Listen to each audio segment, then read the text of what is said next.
Şahane. Bir kahvaltıda isteyebileceğim her şey bu masada.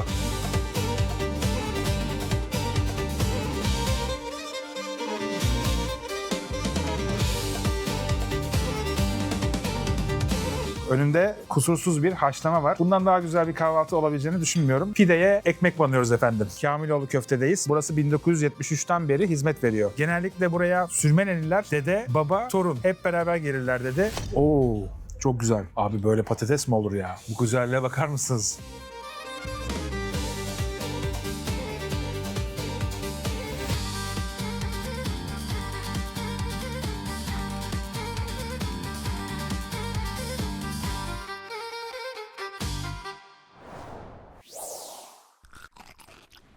Hepinize yeni bir videodan merhabalar. Trabzon lezzet rehberiyle karşınızdayım. Şu anda Sürmene'de, Sürmene iskelesinin üzerindeyim. Arkamda gördüğünüz gibi çok durgun bir Karadeniz var. Güneştepe'de alışık olmadığımız bir Trabzon şartındayım aslında. Normalde ben her geldiğimde mutlaka ya hava kapar, ya yağmur yağar, ya fırtına olur. Mutlaka bir şeyler olurdu ama bugün şartlar herhalde müsait oldu. Bu videoda güzel olacak diye umuyorum. Trabzon beni çok güzel karşıladı. Açıkçası bu kadar güzel bir Trabzon beklemiyordum. Sahil hattı boyunca gerçekten yemyeşil. Doğaya baktığınız zaman muazzam. Hakikaten Trabzon gibi, Rize gibi, Artvin gibi bu sahil hattındaki birçok şehrimiz gibi bir yer dünyada yok. Görmedim. Bu kadar yeşilini, bu kadar güzelini görmedim açıkçası. Tabii ki doğa bu kadar güzelken bir yandan da lezzetler de çok güzel. Sahil hattı boyunca farklı köfteler, farklı pideler, farklı dönerler yiyebiliyorsunuz. Daha farklı sütlaçlar görebiliyorsunuz. Kadayıflar görebiliyorsunuz. Yani aslında benzer kültürler var ama hepsinin bir tarzı var. Bu yüzden ben bu sahil hattını çok seviyorum. Yani Gürcistan'dan itibaren Sinop'a kadar uzanan bölge aslında kusursuz bir bölge bence. Karadeniz hattı boyunca çok iyi lezzetlerle karşılaştık. Bugüne kadar da sizlere göstermeye çalıştık ama bu videoda birazcık daha benim Trabzonlu arkadaşlarımın desteğiyle Trabzon lezzet rehberini çok iyi yapacağımı düşünüyorum. Çünkü adresler birçok kişinin gitmediği yerler olacak. Ya da bazılarına gitmiş olabilirler belki ama eminim mutlaka bilmediğiniz bir yerde çıkacaktır. Farklı duraklarla karşınızda olacağım. Güne Sürmene'de başlayacağız. Ardından Akçabat'a uzanacağız. Sonra tekrardan Of'a döneceğiz. Of'tan sonra tekrar Sürmene yapacağız. Merkez, Trabzon merkezde çok olmayacağız. Birazcık böyle ilçelerde olacağız. Siz artık ne yapacağınızı çok iyi biliyorsunuz. Eğer videoyu beğenirseniz beğen butonuna basmanız benim için çok önemli. Aynı zamanda ilk defa izliyorsanız da abone olursanız, aramıza katılırsanız bundan sonraki videolardan da haberdar olacaksınız. Ufak bir duyurumuz var. Haziran ayı itibariyle 15 günde bir yayın yapmaya başlıyoruz. Artık her ayın başında ve ortasında yayın yapacağız. Dolayısıyla yaz sezonunu açmış oluyoruz ayaküstü lezzetler olarak. O zaman lafı daha fazla uzatmayalım. Trabzon lezzet rehberi başlıyor.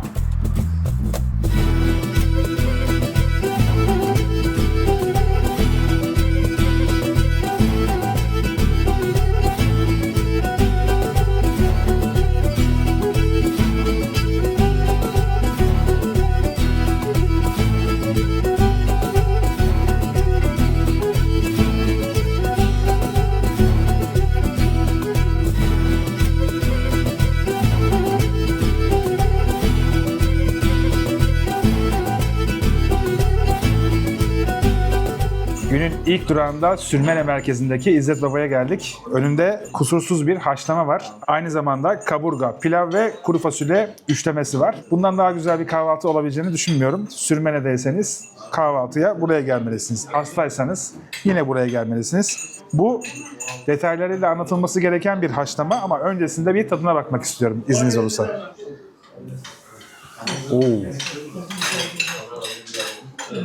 Oo, çok güzel. Ben haşlamayı çok seviyorum. Bence dünyadaki en iyi kahvaltılardan biri bu olabilir. Şimdi Karadeniz'e geldik diye ya pideyle ya börekle açılış yapacağım düşünmüş olabilirsiniz ama bence en değerlilerden bir tanesi bu. Of, çok iyiymiş. Gerçekten bayıldım. Şimdi burası çok enteresan bir yer. İzzet Baba hemen arkamda oturuyor kendisi de. Yaklaşık 50 yıllık bir usta. İzzet-i İkram isminde bir yer var Sürmene bölgesinde. Hem merkezde 20 yıl orada çalışmış hem de merkezin biraz dışında başka bir İzzet-i İkram restoranı var. Orada da 20 yıl çalışmış. 40 yılın üzerine kendi yerini açmış. 10 yıldır da burası açık. Dolayısıyla ömrünü yemeğe adamış. İyi yemek peşinde koşuyor o da kendisi. Bayağı uzun sohbet ettik. İnanılmaz tatlı bir adam bence. Ve yemeği yaparken usulüne göre yapma konusunda gerçekten çok hassas. Mutfakta Arzu ve Fatma abla var. Onlar da şu anda inanılmaz hızlı şekilde çalışıyorlar. Sürekli sirkülasyon var. Sürmeneliler tarafından çok sevilen bir adres burası. Kuzine üzerinde pişiriyorlar. Sütlaçları kuzinenin içinde pişiriyorlar. Eski usul pişirmeye hala devam ediyor. Meşe odunu kullanıyorlarmış. Dolayısıyla burada yiyebileceğiniz yemeklerde bir kuzu haşlama, dana haşlama, kaburga, pilav, kuru fasulye. Bunlar var. Başka hiçbir şey yok. Yani sadece yiyebileceğiniz yemekler bunlar ama asıl önemli olan şey buradaki çok güzel kuzu haşlama. Kuzu seçmemin sebebi biraz daha yumuşak bir et olması. Dana eti birazcık daha sert bildiğiniz gibi. Şimdi kuzu etine giriş yapıyorum.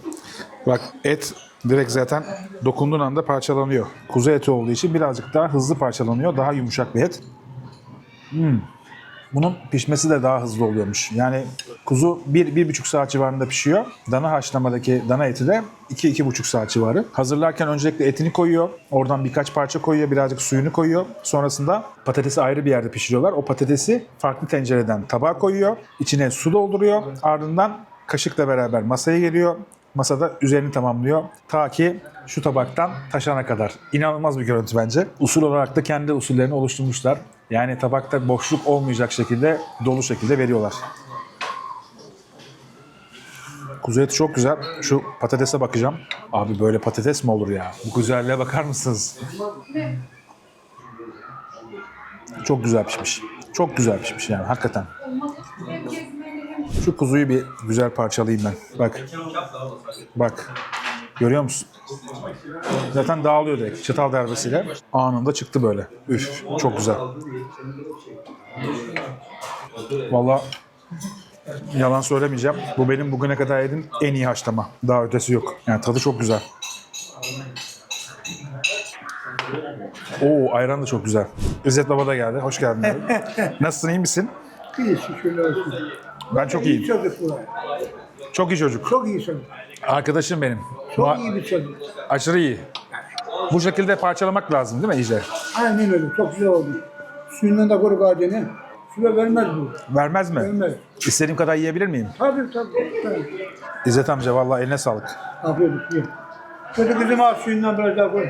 Suyunu şey yapma abla. Fazla koyma. Doymayayım. Daha yeni başladık ya güne. Haşlamanın suyu hiç bitmez. Öyle mi? Sloganımız o. İsteyene su koyuyor musunuz? Tabii. Abo. İsteyene de istemeyene de. İsteyene istemeyene de. Tamam. Cebimizden hiç düşmez. Vallahi süpersiniz. Ama yeniyor yani. Yenmez mi? Yeniyor. Hepsini yersem doyarım. Sen yeme. Ekmek yememe gerek yok.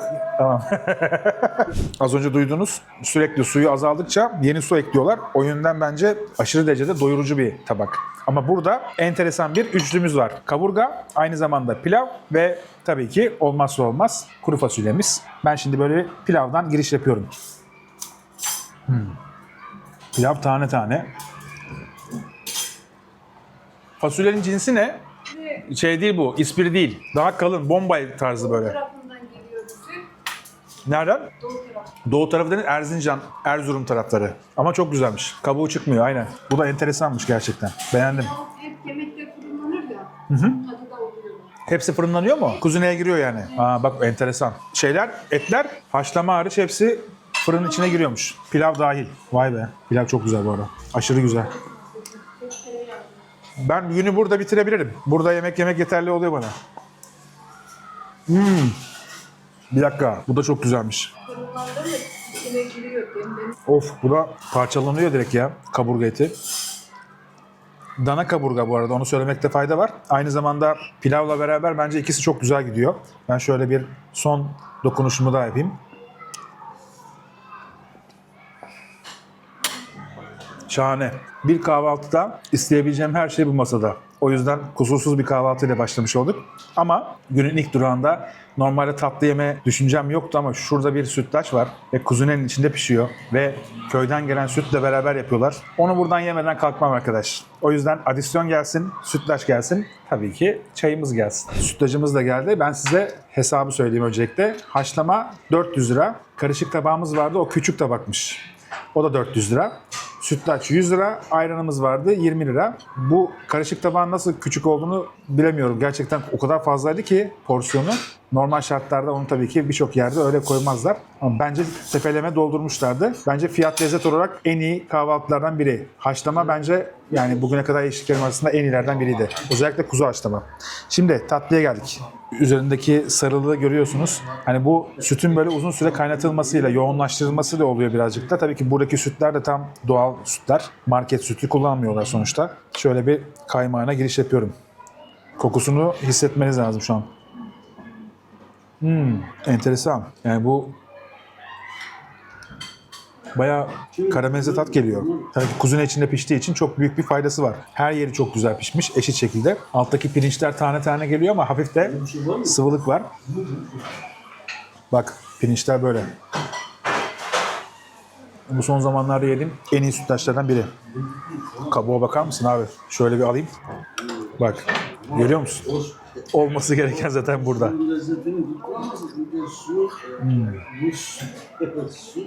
Krema gibi. Of, çok güzel. Hadi ben çayımı içiyorum. Siz sıradaki durağa devam edin. Ben buranın tadını çıkartmaya devam edeyim.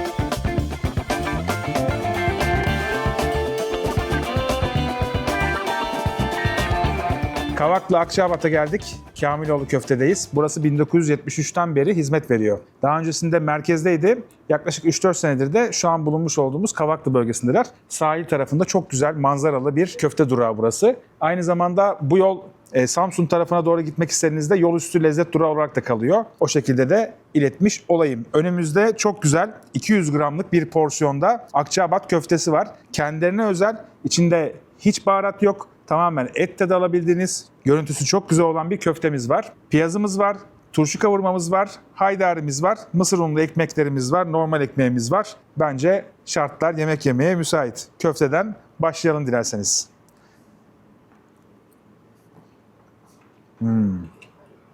Güzel. Akçaabat köftede bence birçok kişi, daha doğrusu birçok restoran sarımsak oranını fazla kaçırıyor. Ve Akçaabat'ta olmayanların da yemek yerken biraz zorlandıklarını görüyorum. Ama bu benim bugüne kadar yediğim en böyle sade, gerçekten et tadı alabildiğim, sarımsağı abartılmamış, etin önüne geçmemiş bir köfte. Pişimi çok kısık bir ateşte yapılıyor. Yani kömürden bayağı bir yukarıda. Aynı zamanda mangalları da enteresan geldi bana. Az önce tezgahın başında Mehmet vardı. Mehmet bu arada 4. kuşak. Dedesi gibi aynı ismi taşıyor. Şu anda ızgaranın başında kendisi. Pişirimi o yaptı bana.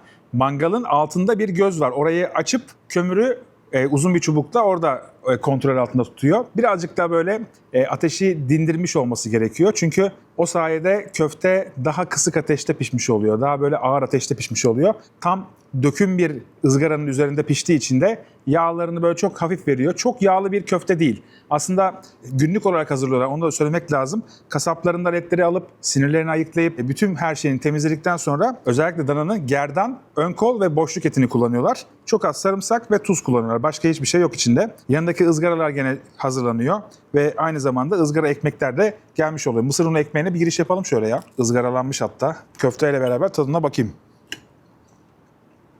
Köfte yağlı bir köfte. Bak. Görüyor musun? Yağını altına veriyor ama yaklaşık olarak 10 dakikadır konuşuyorum herhalde. Donmadı. Yağı donmadı. Dolayısıyla etin kendi yağıyla piştiğini özellikle söylemem gerekiyor. Yani ekstra eklenen bir yağ yok. Bazen kuyruk yağı koyuyorlar köftelere. O zamanlarda köftenin içindeki yağ tabakta donuyor. Ben şu anda gördüğüm kadarıyla mesela ıslak ıslak duruyor hala. Biraz piyaza giriş yapacağım. Oh, duşunu aldırdım. Servisleri çok güzel, şöyle soğanlı tarafından alacağım. Ben köfteyle piyazı çok yakıştırıyorum. İkisi beraber gerçekten çok güzel gidiyor. Burada turşu kavurmaları var. Kendileri yapıyorlar bunda. Dışarıdan almıyorlar hiçbir şeyi. Bu aynı zamanda ılık. Onu da özellikle belirtmem gerekiyor. Çok güzel. Piyazı, sebzesi her şeyiyle capcanlı duruyor. Yani çok önceden hazırlanmış bir ürün değil. Siz sipariş verince hazırlanıyor. O yüzden her şey diri duruyor. O benim hoşuma gitti. Özellikle söylemem gereken, hani bu tarzda köftecilerin çoğunda sabahtan hazırlıyorlar bazı şeyleri, haşlıyorlar, kenarda bekletiyorlar. Evet, bu da sabahtan hazırlanmış oldu. Biz şimdi saat itibariyle zaten 12'yi geçiyor. Dolayısıyla bu saatlerde geldiğinizde taptaze yiyorsunuz ama gün içinde de sürekli olarak yeniliyorlar. Çok güzel. Kamiloğlu köftenin en büyük özelliği bence köfteyi elle yoğuruyor olmaları. Genellikle birçok köfteci makineyle yoğurum yaptığı için bu tadı yakalayamıyorlar. Bu bayağı böyle elle eze eze çok güzel kıvamını getirmişler. İçinde ekmek de olduğunu söylemem gerekiyor. Bağlamasını ekmekle yapıyorlar. Ben açıkçası bugüne kadar yediğim en et tadı alabildiğim, en lezzetli Akçaabat köftelerden biri olduğunu söyleyebilirim. Benim çok hoşuma gitti. Eminim siz de yediğiniz zaman hoşunuza gidecek. O yüzden bu durağı listenize eklemeyi unutmayın. Ben şimdi hesabı istiyorum. Adisyonu söyledikten sonra yolumuza devam edeceğiz. Ama önce şunu yiyeyim. Adisyonumuz geldi. Ama adisyonu söylemeden önce buradaki bir diğer önemli lezzetten de bahsetmek istiyorum. Burada kel kavurma isminde kendi yaptıkları çok güzel bir saç tava var. O saç tavada dana ve kuzu etini birlikte pişiriyorlarmış. Sadece burada yapılıyormuş. Onu da özellikle belirteyim. Trabzon'a geldiğiniz zaman yemek isterseniz özellikle onun için buraya gelmeniz gerekiyor. Ben şimdi adisyonumuzu söylüyorum. Köftenin porsiyonu 400 lira. Piyaz tek kişilik 200 lira. Su 20 lira. Toplamda 620 lira. Bu görmüş olduğunuz haydari ve turşu kavurmada ikram olarak geliyor efendim. Toplamda buradaki hesabımız 620 lira. Biz şimdi sıradaki durağa devam ediyoruz.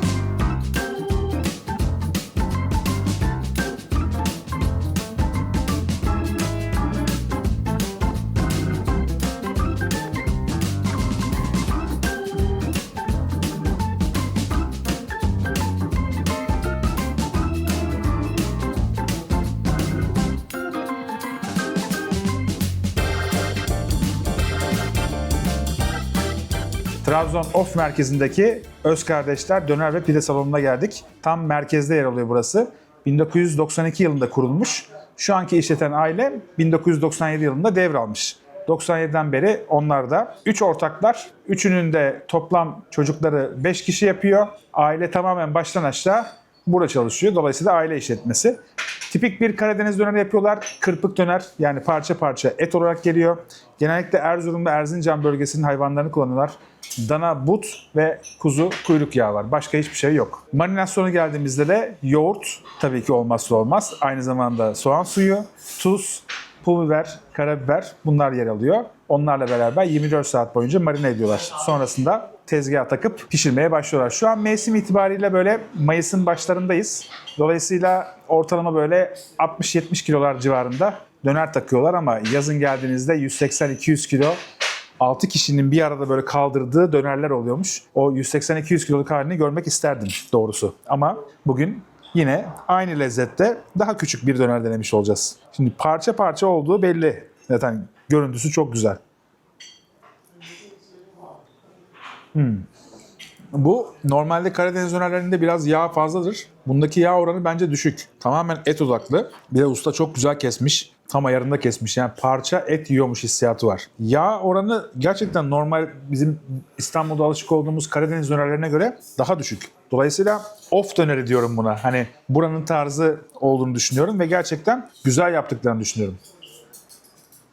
Dönerin altındaki ve aynı zamanda yanında verilen lavaşlar buradaki kara fırında yapılıyor. Pideler de kara fırında yapılıyor. Dolayısıyla sabah saatlerinden itibaren özellikle çorba içmeye gelen bir kesim var veya güveç yemeye gelen bir kesim var. Onlar pideyle beraber yemeği daha tercih ediyorlarmış. Bu pide dışarıdan alınmıyor. Dediğim gibi burada yapılıyor. O da önemli özelliklerden biri. Her döner alana bir tane de bu şekilde salata geliyor ama ben böyle istemiyorum. Bana normal bir salata hazırla dediğinde taze şekilde hazırlıyorlar. Yanında tabii ki olmazsa olmaz tereyağlı, hem de bol tereyağlı güzel bir pirinç pilavı ve ispir şeker fasulye. Bu tabii ki pilavın yanında yenmesi gereken lezzetlerden biri. Genellikle pilav üstü alıyorum ama bu sefer yanına söyledim. Çünkü ikisini karıştırmayayım, tadı birbirine girmesin diye. Biraz büyük oldu. Ben bunu bir yarıya indireyim. Genelde gözüm açsa, o anda yemek yemeyi istiyorsam büyük parça alıyorum. O yüzden kusura bakmayın, yani önünüzde gerçekten büyük parça yediğim zaman bazen izlerken kendime diyorum ki ya keşke biraz daha küçük alsaydım. Ama aman boş ver diyorum sonra da. Bunun keyfi burada çıkıyor. İçecek olarak kendi yaptıkları güzel bir kayısı hoşafı var. Ben esnaf lokantasında hoşaf içerim. Ya da kendi yaptıkları cacık varsa veya ayran varsa onu tercih ederim genellikle. Ama kayısıyı görmüşken içeyim dedim. Of çok güzel. Buna bayıldım. Kayısı hoşafı çok güzel. Şimdi döner beklentilerde normalde yağlı bir döner bekliyorsun ya. Bu o döner değil. Bu biraz da rahatsız etmeyecek. Ki bugünkü videoda görmüş olduğunuz Akçaabat köftede de normalde çok fazla sarımsak atarlar. Bugün size daha böyle İstanbul'dan veya işte diğer şehirlerden geldiğiniz zaman yiyebileceğiniz yerleri göstermiş oldum. Biraz turistik demeyeyim bunlara çünkü eski lokantalar. Yani bu turistik bir yer değil burası.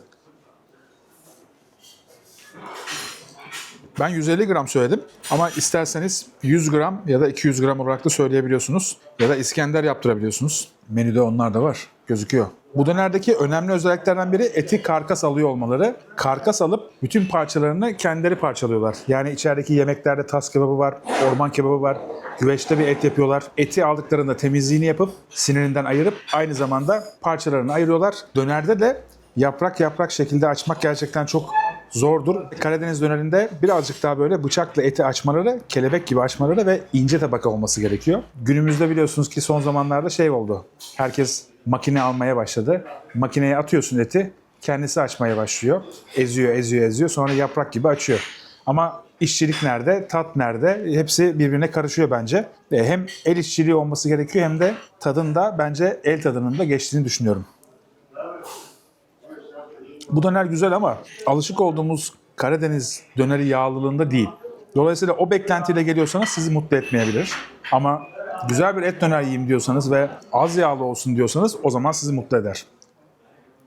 Buraya gelmişken bile çorba da içmek isteyebilirsiniz. Genellikle sabah saatlerinden itibaren erken saatlerde ezogelin, mercimek, paça ve aynı zamanda et haşlama da yapıyorlar. Onları da bu güzel pideyle beraber yiyebilirsiniz. Aklınızda olsun. Pide mayalı hamur. O yüzden ben çok seviyorum mayalı hamuru. Biraz gluteni harekete geçiriyor ama yani bunun keyfi de böyle çıkıyor bence.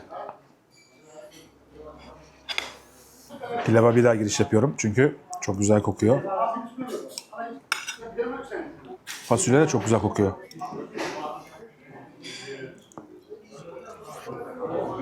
Yemek çok güzel ama devam edeceğimiz için ben adisyonu isteyeyim. Adisyonu söyledikten sonra yolumuza devam edeceğiz. Of'tan biraz daha Sürmene tarafına gideceğiz. Adisyon yok. Herkes kasada kendisi ödüyor. Dolayısıyla menü elimde. Şimdi menüden ben size ne yediysem onun fiyatlarını söyleyeceğim. Sade 150 gram döner yedim. 525 lira. Pilavımız 130 TL. Üzerine koydukları kuru fasulyeye ekstra bir para yazmıyorlar. Aynı zamanda kompostomuz vardı. Kayısı kompostosu. O da 100 lira. Biz burayı şimdi bitiriyoruz. Belki siz görmezsiniz, bir sütlaç yerim. Sıradaki durakta görüşürüz efendim.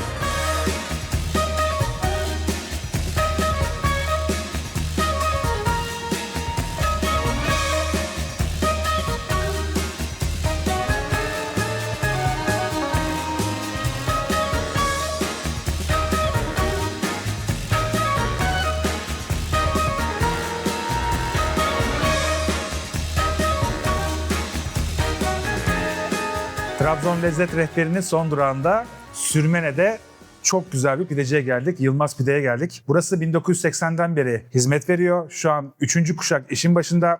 2. kuşak Reşat abiyle aşağıda tanıştık, sohbet ettik. Genellikle buraya Sürmeneliler dede, baba, torun hep beraber gelirler dedi. Ve kuşaklar boyunca geldikleri çok güzel bir lezzet durağı. Önümüzde gerçek bir Sürmene pidesi var. Yarısı peynirli, yarısı da kıymalı. Ortaya da bir tane göz sarı bıraktırdım. Bunu pişirttirmeden bıraktırdım. Kendi buharıyla pişiyor şu anda. İzniniz olursa ben başlangıcı yapayım. Ama yandaki bu ekmek de nedir diye düşüneceksiniz. Bunu birazdan size açıklayacağım ne olduğunu. Pideye giriş yapıyorum ama normalde Sürmene pidesinin kenarları birazcık da kalın oluyor. Hatta birazcık da kenarlara bastırmış oluyorlar. Ben bastırtmadım.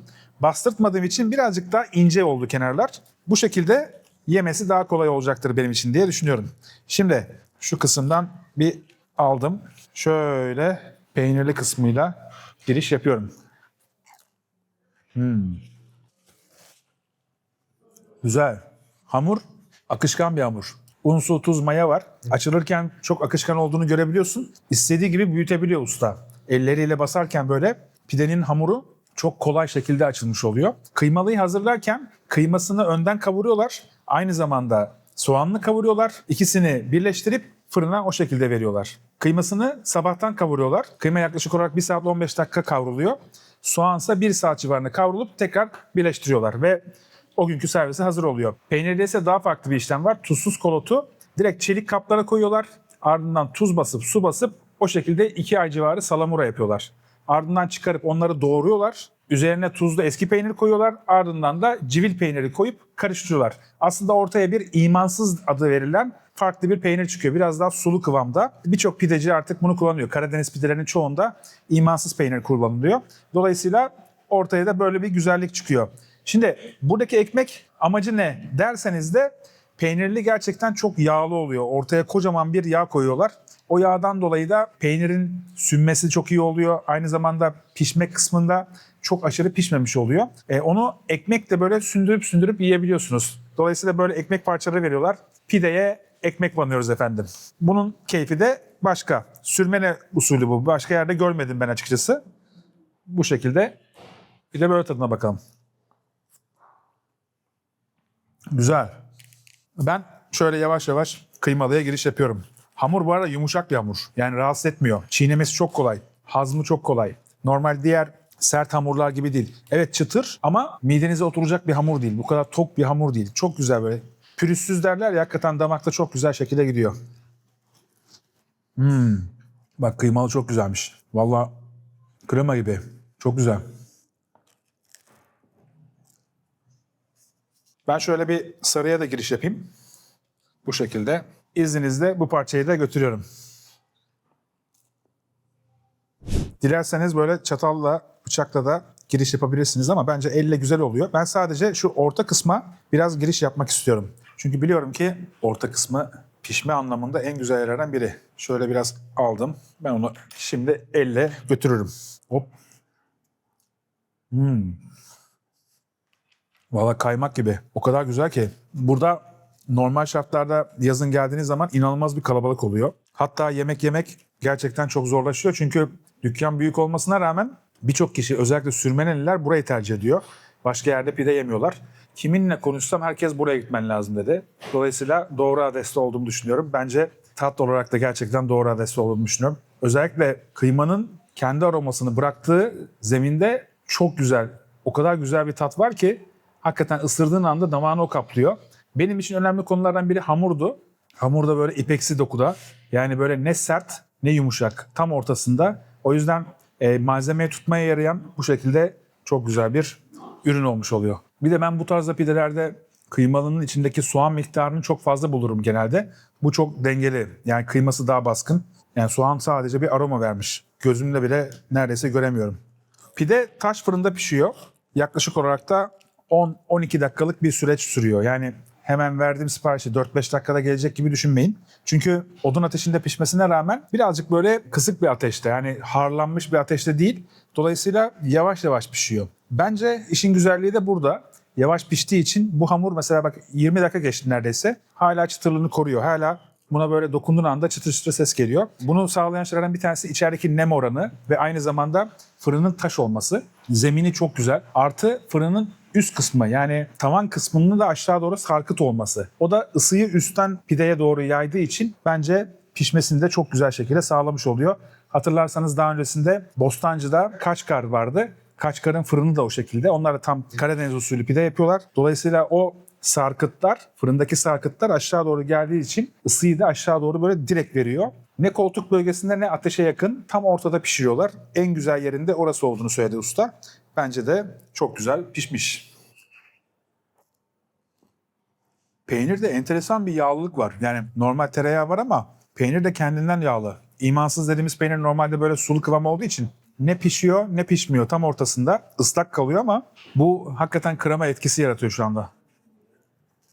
Ben pidemin keyfini sürmeye devam edeceğim ama video burada yavaş yavaş sona eriyor. Fiyatları da söyleyeyim dilerseniz. Bu pide normal pide olarak geçiyor. Bunun bir de büyük versiyonu var. Normal pide 360 lira. Üzerine yumurta koydurdum 10 lira. Ayranım da var. Bu da 35 lira.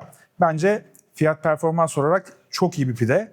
Özellikle malzeme kalitesi, pişme usulü ve tabii ki geleneksel olması. 1980'den beri devam etmeleri bence çok değerli. Bu taraflara geldiğiniz zaman Sürmene tarafında mutlaka bu pideyi denemenizi tavsiye ediyorum. Benim bugüne kadar denediğim en usulüyle yapılan, gerçekten çok lezzetli olan bir pide. Bu bölgede zaten kötü pide yeme şansınız çok zor. Yani hepsi birbirinden gramaj da ayrılıyor bence. Malzemeler ortalama olarak birbirine yakın ama kıymalı olan versiyonu gerçekten az soğanlı olması ve et tadını alabildiğim için benim çok hoşuma gitti. O zaman bir videonun daha sonuna geldik. Ben bunu yiyeceğim. Umarım videoyu beğenmişsinizdir. Gerçekten sizler için bugün Trabzon'da çok farklı lezzet duraklarını gösterdik. Akçabat'a gittik, Of'a gittik, Sürmene'ye geldik. Hepsinde çok farklı lezzetler denedim ve gerçekten çok memnun kaldım. Bu taraflara geldiğiniz zaman gidebileceğiniz yerleri de göstermiş oldum. Umarım videoyu beğenmişsinizdir. Eğer beğendiyseniz beğen butonuna basmayı ve hype'lamayı lütfen unutmayın.